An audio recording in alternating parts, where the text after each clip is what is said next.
ஹாய்ங்க. Sunday morning இன்னைக்கு வந்து பார்த்தீங்கன்னா, ஆடி கிருத்திகை. ஸோ மார்னிங் 5க்கே எந்திரிச்சு வந்துட்டேன். எந்திரிச்சு வந்ததையுமே வாசல் தெளிச்சு கூட்டி விட்டுட்டேன். அதுக்கப்புறம் போய் குளிச்சுட்டு வந்து கோலம் போட்டு விட்டுட்டு, செடியில இருந்த பூவெல்லாம் எடுத்துகிட்டு வந்து சாமி படத்துக்கு வச்சுட்டு, அதுக்கப்புறம் சட்கோண கோலம் போட்டு அதில் 6 விளக்கு வச்சு தீபம் போட்டிருந்தேன். அதுக்கப்புறம் பிரசாதத்துக்கு வந்துட்டு பால், தேன், ஏலக்காய் தூள் போட்டு மிக்ஸ் பண்ணி வச்சு சாமி கும்பிட்டு என்னோடய விரதத்தை வந்து ஸ்டார்ட் பண்ணிட்டேன். வீட்டில் இருக்கிற மற்றவங்களுக்கு வந்துட்டு தோசை சுட்டு மிக்ஸ்டு சட்னி செய்யலான்னு சொல்லி பிளான் பண்ணியிருந்தேன்.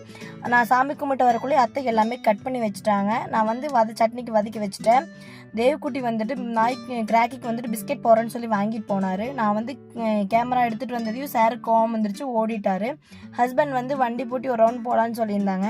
ஸோ வண்டிக்கு ஹஸ்பண்ட் பூட்டினதையும் நானும் தேவும் ஏறிட்டோம். ஃபஸ்ட்டு ஒரு ரவுண்ட் போயிட்டு வந்ததையும் சார் வந்து இறங்கணும்னு சொல்லிட்டாரு. அவங்க ஐயா வந்து எடுத்துகிட்டு போயிட்டாங்க. அதுக்கப்புறம் ஹஸ்பண்டும் நானும் ஒரு ரவுண்ட் போயிட்டு வந்துட்டு, ஹஸ்பண்ட் வந்து என்னைய ஒரு ரவுண்ட் ஓட்ட சொன்னார். அப்புறம் நானும் ஒரு ரவுண்ட் ஓட்டிட்டு அப்புறம் வீட்டுக்கு வந்து தேவ்குட்டிக்கு தோசை சுட்டு கொடுத்துட்டு, எல்லாத்துக்கும் தோசை சுட்டு கொடுத்துட்டு தேவ்குட்டிக்கு தோசை ஊட்டி விட்டுட்டு குளிச்சு விட்டு கோயிலுக்கு போகலான்னு சொல்லி பிளான் பண்ணியிருந்தோம். நானும் அத்தை தேவ் 3 பேர் இருந்தால் பக்கத்தில் தோட்டத்துக்கு பக்கத்துலேயே வாராகி அம்மன் கோயில் இருக்குது, அங்கே தான் போயிருந்தோம். அங்கே முருகர் இருப்பார். அங்கே போய் சாமி கும்பிட்டு அபிஷேகம் சக்கரை பொங்கல் பிரசாதமாக கொடுத்தாங்க. அதையும் வாங்கி சாப்பிட்டு வீட்டுக்கு வந்துட்டோம்.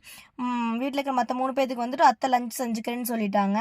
ஸோ எனக்கு வந்து ரெஸ்ட். அத்தை வந்துட்டு லஞ்ச் செஞ்சு சாப்பிட்டாங்க. ஈவினிங் வந்துட்டு நான் எப்போ விரதம் இருந்தாலும் படையல் போட்டு தான் சாமி கும்பிடுவேன். ஸோ ஈவினிங் வந்து அத்தை வந்து எல்லா சாப்பாடு பருப்பு ரசம் பொரியலெல்லாம் செஞ்சுட்டாங்க. நான் வந்து வடை சுட்டுட்டு இருந்தேன். மாட்டுக்கிட்ட இருக்கிற வேலை எல்லாத்தையும் நான் செஞ்சுட்டு வந்துட்டேன். வந்து குளிச்சுட்டு வந்துட்டு வடை சுட்டுட்டு இருக்கிற டைமில் பார்த்தீங்கன்னா வீட்டுக்கு வெளியே ரெகுலராக வர மயில் தான் வந்ததையும் தேவ்குட்டி வந்துட்டு அரிசி கொண்டை போட்டிருக்காரு போல், போட்டு சாப்பிட ஆரம்பிச்சிருச்சு. மற்ற பெண் மயிலும் 2 வந்துருச்சு. வந்து சாப்பிட்டு எனக்கு வந்து செம்ம ஹாப்பி. அதுக்கப்புறம் வந்துட்டு ஃபேமிலியாக எல்லோரும் சேர்ந்து இன்றைக்கி சாமி கும்பிட்டு படையல் போட்டு சாமி கும்பிட்டோம். சாமி கும்பிட்டு என்னோடய விரதத்தை வந்து முடிச்சிட்டேன். எனக்கு திருப்தியாக என்னோடய விரதத்தை நல்லபடியாக கம்ப்ளீட் பண்ணிட்டேன். நீங்களும் யாரெல்லாம் வந்துட்டு முருகருக்கு விரதம் இருந்தீங்கன்னு, எந்த கோயிலுக்கெல்லாம் போனீங்கன்னு சொல்லி கமெண்ட் பண்ணுங்கள். மிக்ஸ்டு சட்னியோட ரெசிபி வந்து நான் ஆல்ரெடி ஷேர் பண்ணிக்கிறேன். தேவைப்படுறவங்க செக் பண்ணி பாருங்கள். உங்களுக்கு என்னோடய வீடியோ பிடிச்சிருந்துச்சுன்னா லைக் பண்ணி ஷேர் பண்ணி கமெண்ட் பண்ணுங்கள். அதுக்கப்புறம் சப்ஸ்கிரைபர் ஃபாலோ பண்ணுறதுக்கு மறந்துடாதீங்க. தேங்க்யூ.